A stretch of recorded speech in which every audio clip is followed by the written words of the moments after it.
Sumainyo ang Panginoon. At sumaiyo rin. Ang mabuting balita ng Panginoon ayon kay San Mateo. Papuri sa iyo, Panginoon. Ganito ang pagkapanganak kay Jesucristo. Si Maria na kanyang ina at si Jose ay nakatakdang pakasal. Ngunit bago sila nakasal, si Maria ay natagpuang nagdadalang tao. Ito'y sa pamamagitan ng Espiritu Santo. Isang taong matuwid itong si Jose na kanyang magiging asawa, ngunit ayaw niyang mapahiya si Maria. Kaya ipinasya niyang hiwalayan ito ng lihim. Samantalang iniisip ni Jose ito, napakita sa kanya sa panaginip ang isang anghel ng Panginoon. Sabi nito sa kanya, Jose, anak ni David, huwag kang matakot na tuluyang pakasalan si Maria, sapagkat siya ay naglihi sa pamamagitan ng Espiritu Santo. Manganganak siya ng isang lalaki at ito'y papangalanan mong Jesus, sapagkat siya ang magliligtas sa kanyang bayan sa kanilang mga kasalanan. Nangyari ang lahat ng ito upang matupad ang sinabi ng Panginoon sa pamamagitan ng propeta. Maglilihi ang isang dalaga at manganganak ng isang lalaki at tatawagin itong Emmanuel. Ang kahulugay kasama natin ang Diyos. Ang mabuting balita ng Panginoon. Pinupuri ka namin, Panginoong Heso Kristo.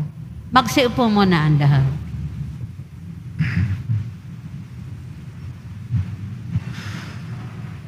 Bakit natin pinagdiriwang ang birthday? Naisip niyo ba yon? Bakit kapag birthday mo, naghahanda ka? Yung iba natutulog ng maaga? Hindi ko alam sa nagsimula yung nagsusuot ng pula. Kaya di ba pag may nakita ka nakapula, binibiro, uy, birthday mo ba ngayon? Para sa atin, naghahanda tayo pag may birthday. At sa kabila din nun, natutuwa din tayo kapag may bumabati sa atin ng happy birthday. Minsan pa nga, nagkakatampuhan. Kung yung kaibigan mo, hindi ka binati o tinext, nagkakatampuhan pa't nagkakasamaan ng loob dahil hindi nabati. Bakit mahalaga? Minsan yung salitang happy birthday lang, may dating na sa'yo. Ngayon nga, paiksi na ho ng paiksi. HBD na lang. 3 letra na lang.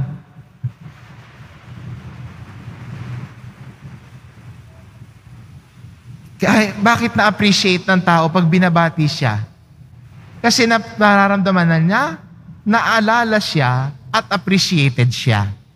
Hindi ba? Pag yung mga taong malapit sa iyo, binati ka ng happy birthday, you feel appreciated.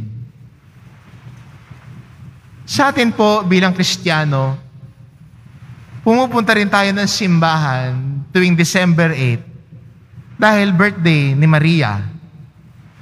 Bakit tayo nagpupunta pag birthday ni Maria? Dahil mahalaga sa atin si Maria.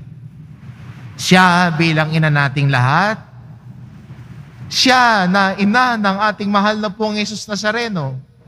At dahil mahal natin ang mahal na Poong Jesus Nazareno, mahal din natin ang kanyang nanay. At kaya nagsisimba tayo para magbigay parangal sa mahal na Birheng Maria sa araw na ito dahil mahalaga siya sa atin. Kahit nga ho sa mga ibang simbahan, meron pang mga harana kay Maria dahil mahalaga si Maria sa atin.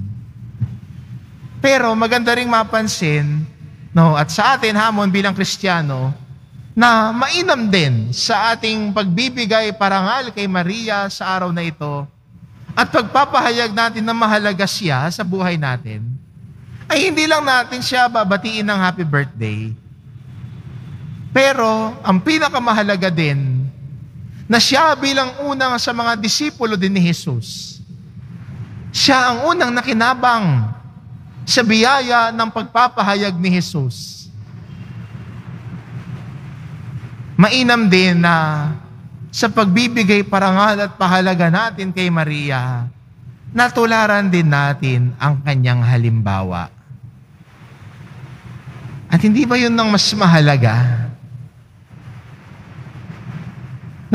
Dahil kung mahal natin ang mahal na Inang Maria, nagbibigay parangal tayo sa Kanya sa araw na ito, mainam din naman na ang Kanyang halimbawa ay ating tularan at sundan. At ang maganda rin makita natin bilang Kristiyano na mahalagang katangian ni Maria ay ang pagiging bukas niya sa plano ng Diyos. Hindi ba ay ang pinakasikat na linya ni Maria sa Biblia? Maganap nawa sa akin ayon sa wika mo. Bukas ang loob niya sa plano ng Diyos. Bukas at nakikinig sa aral at turo ng Diyos. Siya na disipulo din ni Jesus. Maganda rin sana sa atin bilang Kristiyano kung mahalaga si Maria sa atin at nais nating magbigay ng totoong parangal kay Maria na ating ina at ina ng mahal na pong Jesus Nazareno. Tularan natin ang kanyang halimbawa ng pagtalima at bukas pusong pagsunod sa plano at utos ng Diyos. Si Maria na kalakbay natin sa ating buhay. Si Maria na ating ina at gabay. Kung mahalaga si Maria sa atin, sundin ang halimbawa ni Maria. Ang pagtalima sa utos ng Diyos. Minsan, naguguluhan tayo.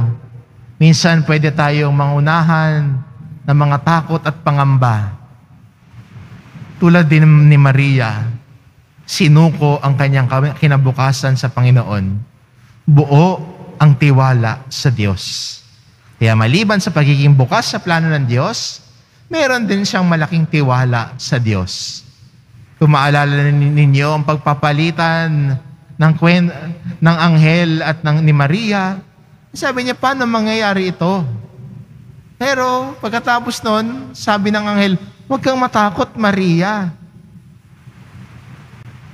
Minsan, sa buhay natin, pwede tayong pangunahan ng takot at pangamba. Pero normal yun. Minsan talaga, papangunahan tayo ng takot, papangunahan tayo ng pangamba at kaba. Pero tulad ni Maria, dahil siya ay bukas sa plano ng Diyos, siya ay may tiwala sa Diyos. Kaya tayo din po sana bilang mga Kristiyano at nagmamahal sa Kanya, hindi lang tayo bukas sa plano ng Diyos, pero higit sa lahat, malaki ang tiwala natin sa Diyos. Dahil ang tao nagtitiwala sa Diyos, hindi pinaasa ng Diyos.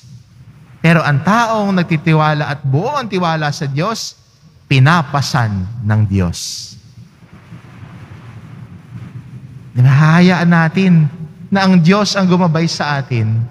Sa nahayaan natin na sarili natin kung nalulugmok na tayo ng problema, kung buo ang tiwala natin sa Diyos, alam natin na hindi tayo pababayaan ng Diyos. Dahil alam natin na sa oras na tayo nahihirapan, hindi tayo nag-iisa sa paglalakbay. Pinapasan din tayo ng Diyos. Kaya po, dalawang bagay na ito lamang ang pwede nating makita at subukang isabuhay bilang mga tao, bilang mga Kristiyanong nagbibigay parangal at pagmamahal sa ating mahal na Inang Maria. Kung mahalaga si Maria sa atin dahil birthday niya, wag lang natin siyang kantahan ng happy birthday o batiin ng happy birthday. Na ang laman ng Facebook page at post natin, Happy Birthday, Mama Mary. Sana hindi lang po doon. Kung mahalaga talaga sa atin si Maria, tularan ang kanyang halimbawa. Pagiging bukas sa plano ng Diyos at buong puso na nagtitiwala sa Diyos. Amen.